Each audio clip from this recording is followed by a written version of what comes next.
San Antonio Spurs sont donc parmi les meilleures équipes de la conférence Ouest, meilleures équipes de toute la NBA. Les Spurs nous régalent avec un basket léger, avec beaucoup de jeunes joueurs, avec beaucoup de choses positives à dire. Donc il était important pour nous en ce début de saison de nous arrêter sur la franchise de Popovic avec justement ce bilan très flatteur puisqu'ils sont à 5 victoires et 2 défaites.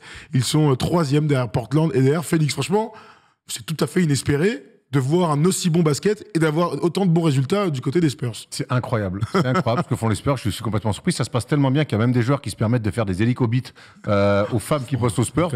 On pense à Joshua Primo, qui donc, juste pour faire une petite parenthèse, qui s'est fait virer. Donc, jeune joueur. Drafté les dernières 12e. Voilà, un jeune joueur comme ça, plutôt à fort potentiel, donc qui s'est fait. Bref, c'est quand même assez curieux. Tant pis pour lui. C'est une équipe. On dirait que les Spurs ne savent pas mal jouer au basket. C'est depuis des années, ils ont beau essayer, mais en se débarrassant de Dejounte Murray. Mais ce qu'on peut se rendre compte aussi, c'est que ces mecs-là, ces 3 dernières années, ont parfaitement drafté. On a beaucoup parlé d'autres équipes qui draftaient. C'est vrai que les Spurs sont sous les radars depuis que le duo de Lamarcus Aldridge et DeMar DeRozan sont partis. Mais en fait, ces mecs-là, depuis 3-4 ans, continuent à bien bosser, à bien drafter, et là, ça se voit. Il n'y a que des jeunes quasiment sur le terrain, il n'y a que 2 mecs qui ont 30 ans ou plus, c'est Doug McDermott et Gorgui Dieng qui jouent très peu, et c'est tant mieux d'ailleurs parce que c'est compliqué pour Gorgui. Mais derrière, on a l'impression que c'est bien drafté, c'est des joueurs athlétiques, à gros potentiel, mais je ne sais pas comment ils se démerdent. C'est des jeunes joueurs qui ont tous un... Alors, on imagine que Popovic à l'entraînement, ça doit l'aider, mais... Tous ces gamins-là, ils sentent le basket, il y a un truc dans le mouvement. Moi, quand je regarde leur match, il n'y a pas un mec qui dribble plus de 5-6 fois avec la balle. Il y a du jeu en mouvement, ça joue les fenêtres sur les déplacements. Le Spurs basketball. Voilà, le Spurs basketball. Voilà, à un moment donné, il faut dire les choses. Il y a des principes défensifs ou collectifs, et puis voilà, puis t'as des codes respectés. T'as le petit Jones, là, le frère de Tyus Jones, qui est très bien à la main, qui fait ce qu'il faut. T'as le grand Potel, je sais jamais comment on dit, qui est quand même surprenant à plus de 15 points et 10 rebonds par match. Voilà, ils sont sur un axe 1-5 fort, et puis derrière, les mecs, puis les mecs s'éclatent. Tout le monde parle le même langage, et puis t'as un Keldon Johnson. Voilà, que j'ai l'impression qu'il ne fallait pas lui en promettre un peu plus. Hein, je découvre qu'il est aussi fort, en fait, je crois. Jean Téméreux s'en va, je vais être go-to-guy. Toi, tu peux être go-to-guy? Oui, tu vas voir. Et donc, et dans toutes les victoires, il est clutch, il est ce poste 3-4 au large, il joue juste, il a le smile. Bon, après, on va se poser la question de savoir s'ils ont raison de gagner autant de matchs. On n'est que sur le début d'année. Mais... bravo, quoi. Bravo, quel régal de... Autant, moi, quand je vois les Clippers dimanche soir, je me fais chier et ils m'emmerdent à se toucher avec tous leurs postes 2-3, leurs ailiers, là, dès qu'il n'y a pas le Kawhi, on ne veut plus jouer. Non, avoir joué les Spurs, grand plaisir. Alors, quelques stats par rapport à cette équipe. Il y a une qui est tout à fait surprenante. Donc, ils sont 3e au pace. Historiquement, les Spurs n'ont jamais été une équipe qui courait beaucoup. On se souvient, avec l'arrivée de Tony Parker. Enfin, Pop s'est dit, on peut peut-être aller chercher 2-3 transitions. Et ils ont mis du temps. C'est même Tony. Tu m'étonnes. Frérot, laisse-moi courir un peu. Au moins 3-4 fois dans le match, au moins, laisse-moi aller en contre-attaque, parce que là, ça va être dur sinon. On sait que, voilà, normalement, ça se passe demi-terrain, passing game à l'intérieur, etc. Mais en tout cas, c'est une équipe qui court énormément. C'est la 3e équipe qui a le 3e meilleur pace de toute la NBA. Je suis regarder cette stat incroyable. Ils sont à 102,8. C'est leur pace le plus haut depuis 1988-1989. Ça, c'est une sacrée stat. Et les Spurs, depuis plus de 30 ans, n'ont pas couru autant que lors de cette saison. Et ça se voit dans le jeu, il y a de l'allant, il y a du rythme. Greg Popovich est un grand coach. J'ai l'impression. Et il n'est pas fou. Aujourd'hui, avec les avions de chasse qu'il a dans l'équipe, tu ne peux pas leur dire de jouer en marchant. C'est impossible. Ça serait un sacrilège pour le basket. Ça serait un sacrilège pour ces Spurs-là. Donc, Greg Popovich, qu'en fin de carrière, je pense qu'il a envie de s'éclater. Il a envie de se mettre un nouveau challenge aussi, de dire, je vais jouer aussi peut-être un basket que j'ai jamais proposé, mais qui aujourd'hui est parfaitement adapté à l'effectif que j'ai. Aujourd'hui, ces gamins-là, si tu les fais pas courir, tu leur mets une balle dans le pied et ta saison, effectivement, là, tu vas tanker, mais elle va être très... Tu vas juste être nul, quoi. Voilà, tu vas juste être... Tu vas pas tanking, c'est juste que tu vas être mauvais. Et là, pour le coup, non, allez, lâchez les chevaux, galopez, mais pour autant, ils font pas n'importe quoi, hein. On court, mais on court dans le couloir, on remplit les couloirs, on court dans l'axe, on met la balle où il faut à l'intérieur, il y a du jeu sans ballon, il y a des coupes. Tu vois ce que je veux dire, c'est qu'on respecte les principes Spurs avec un nouveau style. Et en ça, encore une fois, grand bravo pour Popovic et grand bravo Hershey Buford encore pour la draft. Parce que c'est des drafts entre 15 et 30 à peu près, tu vois. Je prends les mecs d'envergure peut-être vont m'engueuler, mais je prends un échantillon un petit peu large. C'est des mecs, tu vois, Sochan, tout ça et tout, je sais plus comment on dit, je sais pas comment le nom. Sochan. Oui, tout à fait. FC Sochan. Lui-même. Il y a plein de joueurs comme ça, Bates, Diop. Tout ça, c'est des mecs, on les a vus passer à la draft. Et finalement, on se rend compte que c'est des mecs, c'est des bons joueurs de basket, quoi. C'est des bons joueurs de basket. On parlait du QI basket et du Spurs basketball, ça se traduit par une stat incroyable. C'est que c'est l'équipe qui produit le plus de passes décisives de toute la NBA. No shit. Donc 31 passes produites par match. Je vous donne juste ce truc-là. 42 tirs en moyenne, 42 tirs marqués par match, donc 2 points et 3 points. Donc 42 tirs, 31 passes générées. Donc c'est l'équipe qui se passe la balle.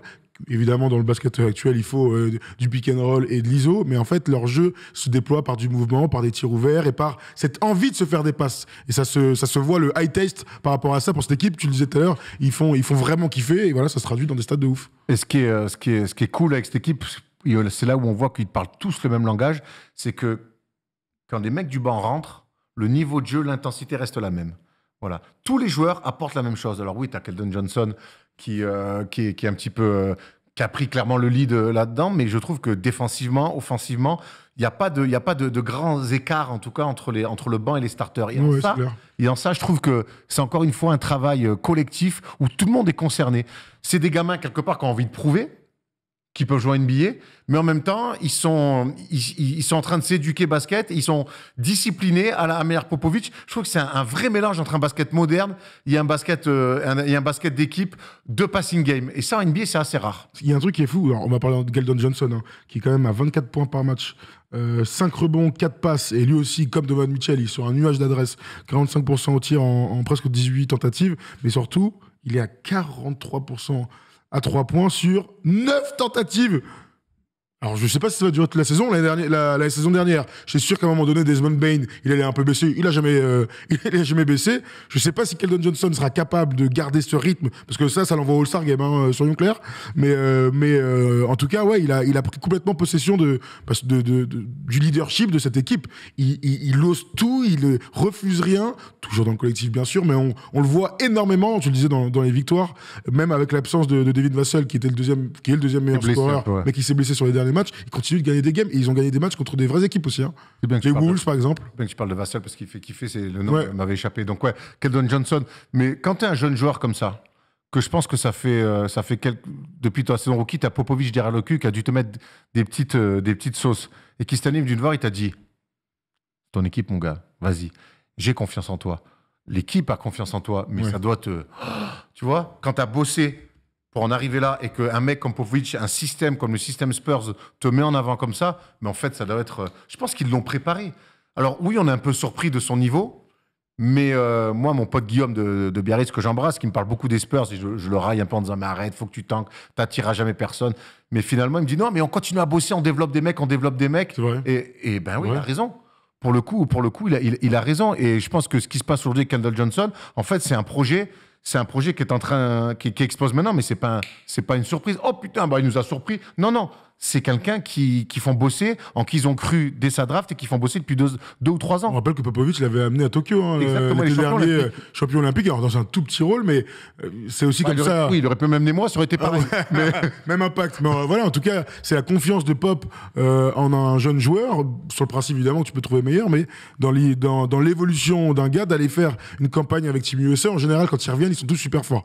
On pense toujours à James Harden quand il est jeune et qu'il fait Team USA, que derrière, il passe un cap sur la saison d'après. Donc voilà, Keldon Johnson, en tout cas, nous régale. J'ai adoré la déclaration de Pop sur Jakob Poeltl, qui disait, en fait, c'est un des joueurs les plus solides à son poste. Alors oui, il y a les stats, on parle de 15 et 10, mais défensivement, l'impact qu'il met, ça fait des saisons qu'il est bon. Poeltl, il est bon, mais là, en ce moment, il est en train de crever l'écran dans une équipe qui gagne. Donc voilà, je ne sais pas si je suis surpris de le voir à un tel niveau. On a toujours su qu'on l'a vu à la fac, on sait que c'est un bon joueur de basket, soit titulaire de NBA, mais là, il a clairement augmenté son level, quoi. C'est un excellent joueur de basket. Clairement. Voilà, qui va peut-être être limité sur de la vitesse et il y a un talent. Je parle si on prend le top, bien sûr, évidemment. top 10 des pivots de la ligue.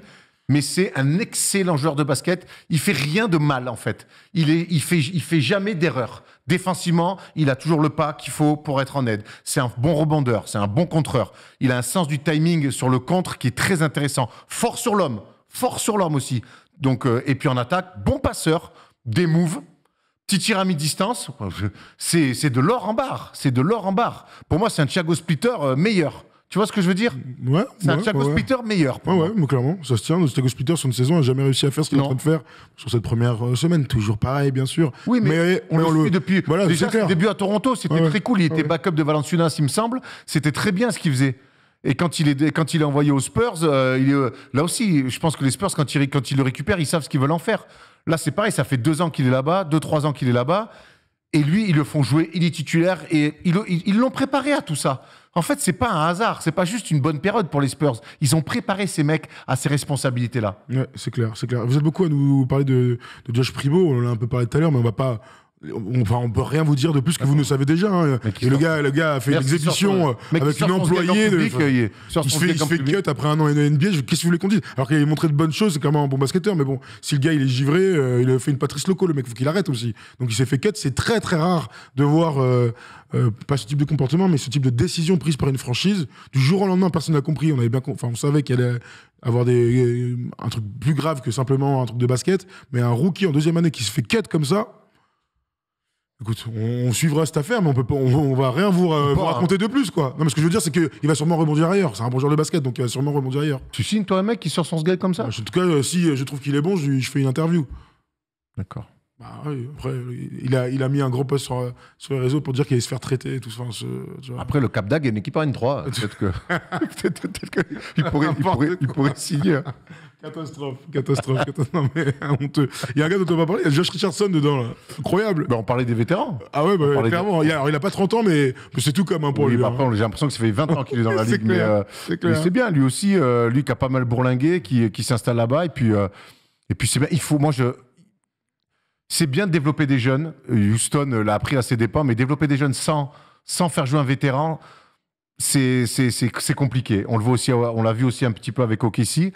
Moi, je trouve qu'il faut des vétérans, des mecs qui ont connu des choses dans le jeu, parfois, pour faire le huddle, pour mettre la balle sous le bras quand il faut, et puis aussi pour parler dans les vestiaires, pour parler dans l'avion. Moi, je sais que quand j'étais espoir Pro B, je passais ma vie au fond du car à parler avec Jimmy Verov et Franck Verov. Je voulais que Jimmy me raconte quand il avait été champion d'Europe avec Limoges, comment c'était, tu vois, Machkovic, raconte-moi. Voilà, moi, j'adorais ça.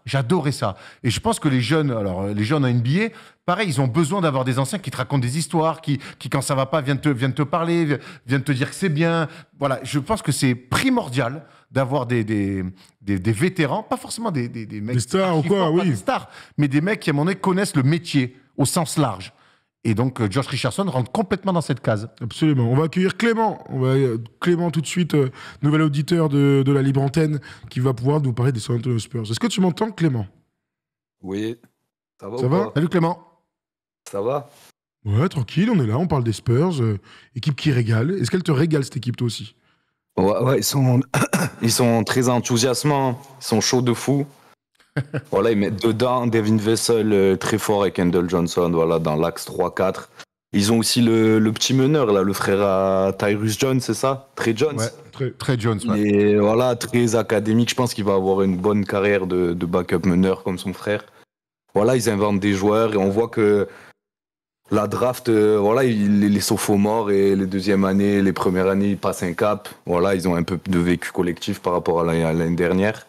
Et je pense que voilà, ils vont être très très forts. Faudrait un mal alpha dedans, mais je pense qu'ils vont être très forts. On a oublié comment San Antonio, ils pouvaient gérer une franchise très bien comme ça. Parce que depuis les époques Aldridge et DeRozan, voilà, ils étaient un peu dans le ventre mou. Mais là, on revoit qu'avec des jeunes, ils ont une bonne direction, quoi. Je trouve que c'est une très bonne franchise pour ça. Il n'empêche, oui. On est dithyrambique depuis le début de cette vidéo, et c'est normal, et il faut l'être. Quand les équipes jouent bien au basket, quand les équipes sont bien coachées, quand les équipes draftent bien, on adore ça, il faut le mettre en lumière. Maintenant, moi, je suis toujours dans le questionnement de cette équipe des Spurs, c'est que tu parlais de mal alpha, Clément, tu as tout à fait raison. On sait que cette équipe-là, depuis la Marcus Aldridge, c'est compliqué d'attirer quand même des free agents, et on sait que la dernière fois, c'était Aldridge, et ça s'est pas très bien passé. que sur le marché des prochains free agents, ça se bouscule pas pour venir à San Antonio, et que finalement leur salut, il doit peut-être venir d'un premier tour de draft qui joue en France, qui s'appelle Victor Wembanyama. Donc ils bossent bien certes, mais est-ce qu'ils ont pas, est-ce que moi, même si on développe tous les mecs qu'on vient de dire, il va manquer à un moment donné une, voire deux stars pour espérer retrouver le passé des Spurs. Et c'est en ça qu'on est, et c'est toujours les éternelles questions qu'on se pose à NBA, c'est est-ce qu'ils sont pas dans un entre-deux un peu relou, sachant que Popovic est clairement Sur la fin. sur la fin aussi. Non, c'est clair. Mais de toute façon, je pense que Clément, tu vas être d'accord avec nous. Le but ultime de toutes les franchises, là, c'est d'avoir Victor. Alors, au-delà on est content, pas content de la hype et tout ça, c'est d'avoir le joyau du basket à la prochaine draft. Donc, il faut arriver à Scoot Anderson, hein, Oui, qui tu veux. Allez, Moi, tu vois, là, on est sur Victor, en tout cas. Victor, d'accord, On mais est sur sur Victor. Anderson aussi. Ouais, mais ça change ta vie si t'as Victor pour les futures années. Donc, il faut arriver à être assez malin pour construire en gagnant des matchs et finalement être dans les 3 derniers pour avoir un maximum de chances d'être premier à la prochaine dans la loterie. Donc, c'est un drôle de mélange. Maintenant, jamais on va cracher sur des équipes qui jouent bien et qui gagnent des matchs. Mais jamais de la vie. Mais surtout pas, et Dieu sait que les équipes qui tankent, quand c'est à peine caché, ça nous gonfle, parce que quand tu appartiens à la NBA, tu te dois d'avoir un minimum de résultats. Mais là, les Spurs, c'est très cool ce qu'ils font, mais jusqu'où tu vas aller avec ça, sachant que Au titre. sachant que pour moi, tu ne peux jamais obtenir un top 5 star NBA. Clément? Ben après, je pense que s'ils font le choix de garder Popovic, moi je me vois pas Popovic à son âge tanker délibérément comme Sam Presti ou quoi. Parce que je pense que s'ils ont fait le choix de garder Popovic, après c'est ma théorie et je sais pas si ça se confirmera. Mais tant qu'ils gardent Popovic, je pense qu'ils sont pas prêts à tanker de mettre des jeunes sur le repos pour pas gagner de match. En fait, je pense qu'il y a Popovic, il y a une défense, il y a une académie, et tu peux toujours gagner des matchs, et si tu peux toujours gagner des matchs, ben, c'est dur de faire exprès d'en perdre. Enfin, ils peuvent le faire, mais je pense que tant qu'il y aura Popovic, ils seront pas dans cette optique. Même si peut-être que t'as raison, Erwan, il devrait essayer de choper Victor, parce que voilà, c'est générationnel, c'est un talent extraordinaire, mais bon. Apparemment, il faut un autre choix. Après, ça peut vite changer pendant la saison, mais bon. Est-ce que Clément, t'es fan des Spurs ou pas? Non, Ok. pas spécialement. Et alors, dans le chat, s'il y a des fans des Spurs, dites-nous si, pour vous, le but de cette saison, c'est de progresser, de gagner des matchs et tout, ou est-ce que vraiment les Spurs doivent tanker, ni plus ni moins, hein, grossièrement tanker. Dites-nous dans le chat, je vais même mettre un petit sondage pour voir. Rappelons que la dernière fois que les Spurs ont tanké... Malgré eux, il y avait des blessures. Mais, enfin, malgré eux, ils sont là pour le coup. À l'époque, pour les plus jeunes, Robinson, donc il joue le titre avec David Robinson. David Robinson se fait le tendon d'Achille ou les croisés, je crois. Tendon d'Achille. Tendon d'Achille. Donc il est out pour l'année. Il faut une saison dramatique. C'est Dominique Wilkins en fin de vie qui est le go-to guy à l'époque, qui revient d'Europe. Et donc il tank de manière assez Ils sont nuls, quoi. Ils sont nuls. Et il récupère Duncan et ça va leur durer 20 ans, quoi. Perdre des matchs en NBA, ça peut valoir le coup. Alors les Spurs doivent-ils tanker cette saison? Hop, on vous met ça comme Il sondage. n'y a pas eu le résultat de mon gilet. C'était oui à 57%. Ah ben voilà. Mais c'est pour ça que c'est... Moi, ça m'emmerde parce que des équipes qui bossent bien, et puis Popovic, aujourd'hui, qui a envie de voir Popovic dans un projet comme ça pour récupérer un numéro 1 de draft? Mais en même temps, qui n'a pas envie de voir Victor coaché par Popovic l'année prochaine? Bah, bien sûr. Tu vois ce que je veux dire? C'est quand même... C'est un truc un petit peu c'est le chien qui se mord la queue un petit peu. C'est toujours ce problème du tanking, il n'y a jamais de vrai... parce que là-dedans, c'est bien beau, tous les jeunes qui développent, c'est génial, Vassell, il y a Romeo Langford qu'ils ont récupéré de Boston, qui est un bon projet. Ils en ont fait un bon joueur. Voilà, mais c'est direct, c'est ouf. Franchement, moi, cette manière de faire, c'est ce qu'on voudrait pour toutes les franchises. Ouais. Mais en même temps, on les imagine vraiment dans 4-5 ans être champion NBA avec ces mecs-là en attirant 2 superstars? Non. Non, et les Spurs, quelque part, c'est l'une des équipes les plus victorieuses sur les 25 dernières années du sport américain. Voilà, grave. Donc forcément, les Spurs, un jour, il va falloir qu'ils regagnent. Parce que ce qu'on attend des Spurs, c'est de gagner. Donc Donc il faut qu'ils perdent. D'accord, il faut qu'ils perdent. Il faut qu'ils se retrouvent avec un ou deux l'année prochaine, la prochaine draft. Mais bon, ils sont beaucoup d'équipes comme ça. C'est beaucoup d'équipes. Est-ce que voir Victor arriver aux Spurs, c'est un truc qui pourrait te brancher, toi, Clément? Bah, franchement, dans n'importe quelle franchise NBA, c'est un projet, c'est incroyable. Kings, tu vois, s'il arrive au Kings, ça fait un peu chier, quoi. Mais Spurs, on sait qu'il y a une manière de travailler. Non, c'est vrai, mais bon, pour moi, Oui, ce serait mieux qu'il arrive aux Spurs qu'aux Kings, c'est sûr. Oui, c'est sûr. Ben après, dans n'importe quelle franchise, moi, je pense qu'il va performer de fou. Mais oui, aux Spurs, ce serait incroyable. Pourrait bien le coacher. Bah, il en a vu des intérieurs entre Duncan et Robinson, Popovic. Donc, je pense qu'il pourrait lui apporter. Mais je pense que moi, comme je vous ai dit, s'ils veulent tanker, ils ont qu'à changer de coach. Enfin, c'est parce que je vois, ça me ferait mal au cœur que Popovic il tank, vous voyez. Je pense qu'il faut vraiment tourner la page.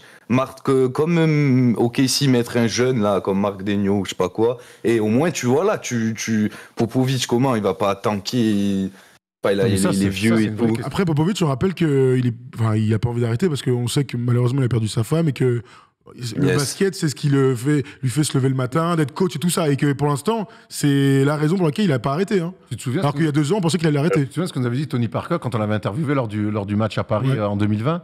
On lui a demandé ce que Popovic, voilà, il n'est pas le temps qu'il arrête. Il a fait, mais il nous avait dit oui, quoi. Allez voir l'interview sur notre chaîne. Il nous avait dit, Tony, qu'il pensait qu'il était temps que Popovic arrête. Mais c'était il y a 2 ans. Et tu as raison, Clément. Tu as raison de mettre ça. C'est vrai qu'aujourd'hui, tant que Popovic est là, et on sait qu'en NBA, quand on commence une reconstruction, plutôt, ben on casse tout et on est plutôt assez large sur accepter de perdre. Le problème, c'est que quand tu as Popovic, tu as une garantie de bien jouer au basket. Et donc, quand tu joues bien au basket, par définition, tu perds pas. Ils ont le cul entre 2 chaises, quoi. Ils ont un peu le cul entre 2 chaises. Ouais. Les Spurs doivent-ils tanker? Pour l'instant, on a autour de 80%. Oui. Le pragmatisme de nos viewers. Oui. Le meilleur moyen pour que les Spurs soient champions dans quelques années, c'est le meilleur moyen, c'est d'avoir Victor. A priori. Il faudra du temps avec Victor. Hein. C'est leur meilleur moyen de gagner dans les prochaines années. Et d'attirer si tu vois autre chose, tu me dis, mais c'est comme pour Portland, il n'y a jamais personne qui signe. Marcus Aldridge a été l'exception. Donc voilà, maintenant, il faut voir jusqu'où ils sont prêts à aller. En tout cas, pour l'instant, ils sont 3e de la conférence Ouest avec un bilan de 5 victoires et 2 défaites. C'est la belle surprise de ce début de saison et ils font kiffer. Ça, et regardez-les jouer sur le League Pass ou sur Bein parce que c'est une superbe équipe de basket. Et si vous avez vu le match contre les Sixers, vous avez vu comment peut-elle à regarder les yeux dans les yeux le bon vieux Joel Embiid. C'est quand même incroyable. Mais sur des fondamentaux, il s'est rien inventé. Il a été dans le combat parce que ça, le grand Autrichien, c'est un bel arbre. Hein. Il recule pas. Il n'y a pas grand monde qui le fait reculer. Hein. Et hier, tout à l'heure, plutôt dans la journée, on a regardé tous ensemble au bureau le Wolves Spurs. On va parler de Rudy et de son rôle dans ce match-là. Mais les Spurs, il faut Kelton Johnson, il fait un match, mon gars. Je fais, en fait, c'est un All-Star, quoi. Il joue comme un padré, comme un mec dont le chemin est tracé et qu'un jour il soit All-Star. Franchement, on l'a dit tout à l'heure, mais vraiment c'est un truc qui me bluffe. Quelques matchs qui vont arriver, du coup ils vont recevoir les Raptors, ils vont recevoir les Clippers, et puis ensuite ils vont jouer 2 fois de suite contre les Nuggets. Tu peux les imaginer aller continuer à gagner des matchs là? Oui, moi j'ai envie de les imaginer parce que pour 2 raisons, c'est qu'ils jouent bien au basket des 2 côtés du terrain, qu'ils ont une profondeur de banc, donc ça fait 2. Et la 3e, j'en rajoute une 3e, c'est qu'ils ont 0 pression. Là, pour le coup, ils tankent pas, mais ils ont 0 pression. Hein. Ça, c'est clair. Ils ont 0 pression, donc c'est vraiment l'équipe pour la gratter. Bien coaché, tu joues bien au basket et t'as pas la pression. Vas-y, bien casse-couille à jouer. Hein. C'est clair, absolument. Je regardais quelques commentaires, Clément. T'as entendu les 4 matchs, là? Tu penses qu'ils vont faire quoi? Je sais pas, 1, 2, 3, 4 victoires, soyons fous? Je pense 2 sur 4, parce qu'ils vont peut-être un peu rentrer dans le rang. Je sais pas, ils mettent beaucoup dedans, là, 3 points entre Vassell et Johnson. Putain, ils sont chauds. Du coup, je pense qu'ils vont faire 2 sur 4, je pense. 2 sur 4. Ils vont un peu rentrer dans le rang et je sais pas. C'est noté. Il y a Fev 11, là, numéro 11, il dit on pourrait pas virer un coach parce qu'il est trop bon. T'imagines? Tu sais, la NBA est tellement chelou parfois que les mecs se font cut pour de drôles de raisons. Hein. Parfois, les coachs, mais bon, a priori, c'est jamais arrivé. Hein. Genre, là, il faut qu'on perde des matchs. Non, on en gagne un peu trop, on cut le coach. Ce sera un drôle de message envoyé. Il y a une histoire comme ça d'un coach universitaire ou de high school qui s'est fait couper parce que ils avaient détruit une équipe, genre 111-11, et il n'avait pas lâché l'affaire, il avait fait jouer les mecs jusqu'au bout, donc ils avaient détruit une équipe, et le mec s'était fait virer, ça se retrouve ça sur Internet. Bon, c'est une histoire parmi tant d'autres. Il y a quelqu'un qui nous dit Dwayne Casey à Toronto. Pas exactement. Ah non. Pas exactement. Ils pensaient qu'il n'avait pas les épaules pour faire gagner, Ils ont mis un mec qui les fait gagner. Donc. Je dirais la première année. Merci Clément de nous avoir appelés. Merci les gars. Un plaisir Ciao de Clément, t'avoir. allez l'OM, hein, Vino. Ouais, allez l'OM, putain, là on Avec est en son galère. chanteur, ça marche toujours. Hein. Ah, ouais, Bellardi, il nous rend pas fou, Bellardi. Ah, Bellardi, ouais, il est claqué. Oh, tu sais où la- Kevin Gamero tu sais où la bite Bellardi, que je passe 2-3 coups de fil. Non. Ah, je sais pas, non, à non, Cassis non. peut-être. À Cassis, ouais. Il y a l'adresse carrément. Bon, merci Clément. Salut Clément. Vas-y les Bon gars, courage pour ciao, demain. merci beaucoup. Bon courage Ouais, pour ciao. demain. Ciao, ciao. Quelle affiche. Tottenham Erwan. va être Comment cool. tu le sens? Tu sais que tous les derniers rendez-vous européens de l'OM, j'ai été déçu. Oh, pas cette année. Pas cette année. Ah frère, moi la demi-finale l'année dernière, je l'ai un peu en travers. Hein. Mais ça, c'est pas. Ah ouais, européen, oui. Je pense avec des champions. Et, en effet, l'année dernière, C'est c'était. un 4, peu- c'est une Coupe d'Europe. Alors elle est C'est aussi, chirinée. c'est aussi une voiture. Hein. C'est pas la meilleure de toutes. Hein.